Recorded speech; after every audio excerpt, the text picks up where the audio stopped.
I'm glad I only have to do one of these a year, not like I used to have.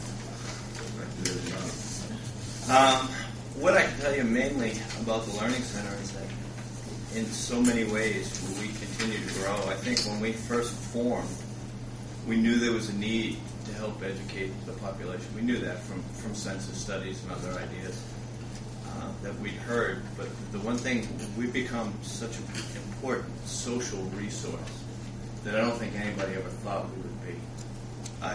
In preparation for this, I talked to the people over at Work One and asked them how many people they're sending us, how many people are losing jobs that they're referring to us, people that otherwise wouldn't have been our students. And they estimated they sent me 200 last year. And the fact that there was so much forethought to put this in place, obviously from Tom and the school board and the city council was supportive from the beginning, and the county council, that I'm just happy that we were there when we were needed. We've all talked about the economy and its impact tonight, and there's so many people who would have been sitting at home, who wouldn't have been able to avail themselves of education and other resources. I worked as part of the Work One group who brought in people who were displaced workers who'd been out for a long time. And my role as somebody who had formerly worked in human resources and as a newspaper person, skilled in interviewing, that I held interviews with each and every one of those people, brought them in, and I was amazed at how unprepared they were coming into this, and then how much more prepared they could be afterwards. And they'll never be counted in my numbers as students. That particular group won't receive any college credit, but they may have received probably the greatest gift of anyone that's come to us, because in that span of a few weeks they learned to work on a computer. They learned, I critiqued all of their resumes line by line. We worked on interviewing, worked on social skills and how to present themselves. And some of that stuff will never show up, but that's the stuff that people far smarter than I saw as a possibility down the line and put us there for that purpose, and we were there to fill that void. And I think that's the one great thing we've done. I've given you the numbers. We'll have over 2,000 college credits this semester. We've never come close to that. We'll have almost 250 students. While the 250 students is right around our high water mark over the years, what I found is now the students are far more engaged. We used to have people take one class, maybe two classes. Now people are full-time students. They're taking a full load of credits. They're actually striving to get that associate's degree and then to get that bachelor's degree. Just did some number crunching the other day. Somebody could come to our center, combine classes between Ivy Tech and Purdue, leave with a bachelor's degree after 4 years, and have spent less than $20,000. We hear all this talk of $20,000 and $40,000 a year to go to school. So they can come to our center and do the entire thing for $20,000, and that's getting even cheaper, because one of the numbers I mentioned in here, which really doesn't touch us as much, but it's happening in the high schools, is that our kids are now being able to take college classes as high school students. My daughter's a junior; she's going to get 9 college credits this semester. That's pretty amazing. So that cost is even going down further. Our existence has allowed the Head Start program to help more and more people from Decatur County. They've doubled the size of their program. Are now helping 36 students each day. So we're seeing a lot of growth. Unfortunately, to me, the growth in the number of students does not translate into the growth of funds. What happens is institutions, and I don't have their books, so I can't talk their numbers. But I can tell you that a state-run institution has so much money, and they have to dole that out no matter how many students they have. So when an institution like Ivy Tech sees a 33% increase, they're dealing with the same amount of pool money, but now they have 33% more students that they have to take care of. And the reason our costs are so low, the reason their costs are so low, is they're making that education available for less than $2,000 a semester. They're not recouping their costs. So when they get increased student, it doesn't mean they have a whole lot of extra money that they can give me. What it means is we make more space for them. We open up on Saturdays. We stay open later. We offer classes at different times. It doesn't mean that we make a lot more money, but it does mean we're helping a lot more people.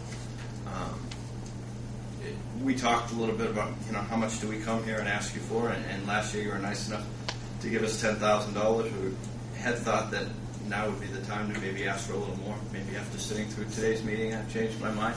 So if you would still find a way to give us that $10,000, I'm confident that the county will follow you as they did last year, follow your lead, get that to us. That we have probably, you had asked for some numbers, I can give you some rough numbers. I can count on about $55,000 a year in revenue. In the past, I could make up the difference of about $100,000 in annual budget through corporations using the center. Obviously, Honda, we were the center of Honda for 2 years. That helped us. We had another full-time tenant, which was Lawrenceburg Mental Health. They've moved out. Other corporations just aren't coming. They're not using it on the daily, the weekly, the monthly basis as they used to. Essentially, my flat line costs, the revenues that I can count on that come from the schools will be pretty much all that we accrue this year, maybe a few extra $1,000. So hopefully you'll have additional revenue this year. No, this year, the $55,000 I know I'll get.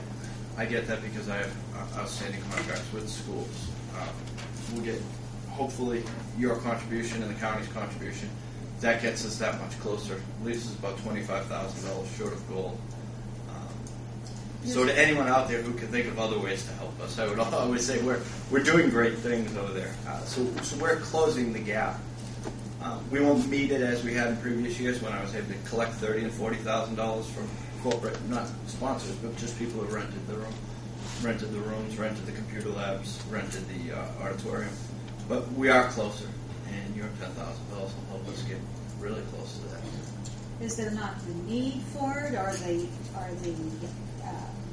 different individuals or corporations not aware of it, or why isn't it being used? I think they're certainly aware of it because they've all used it in the past. Okay. We're there. We have some of their employees as our students. I think what they're finding, what everybody else is finding, it's very hard to throw a lunch or an off-site meeting when in the same breath they have to lay off people. So I think you'll see that they're holding a lot of in-house meetings. They're not holding as many lunches, maybe as many Christmas parties. I don't. It comes in so many different ways. But even the small fun meetings, and it doesn't matter which group that local companies used to have that come get their employees together, little employee morale meetings, and even things like that could bring in $400 or $500 a month for us. They're non-existent, literally. There isn't. And I was going to attach with the information I gave you some information like from the American Cancer Society, just because we're falling a little short of maybe some financial goals. Certainly not any of our moral or ethical or educational goals, but maybe a little short financial. We're still not turning away the people who desperately need us.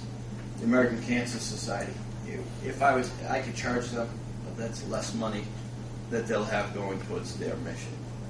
Some groups, I'll tell them, they're a state group, and they say, well, usually we get it for free. And I say, well, usually isn't the way it is anymore. So there are groups that I'll hold their feet to the fire. Very few will get free rent, but there are some that have to have it. Also, what I do is with city and county groups, because you guys are generous, is I do make it available to you guys. Whenever you ask for it, it'll be there for you. I really believe, Jim, that this is a necessity for Greensburg as well as a blessing. And I believe education is very important, especially additional education. People have been out of school and trying to improve themselves. And this monies that we pay this out of is edit monies for economic development, which in the long run will improve economic development, where we have people more prepared to get jobs in the market. And to me, this is the tax dollars that has came from labor here in this county and city.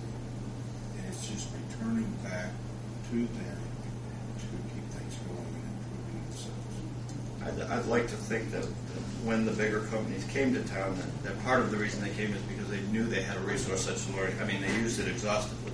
So I think they enjoyed that. But the one thing we have to look forward to now is maybe maintaining the status quo is going to be good enough for a while. And in order for the companies that are here in Decatur County, their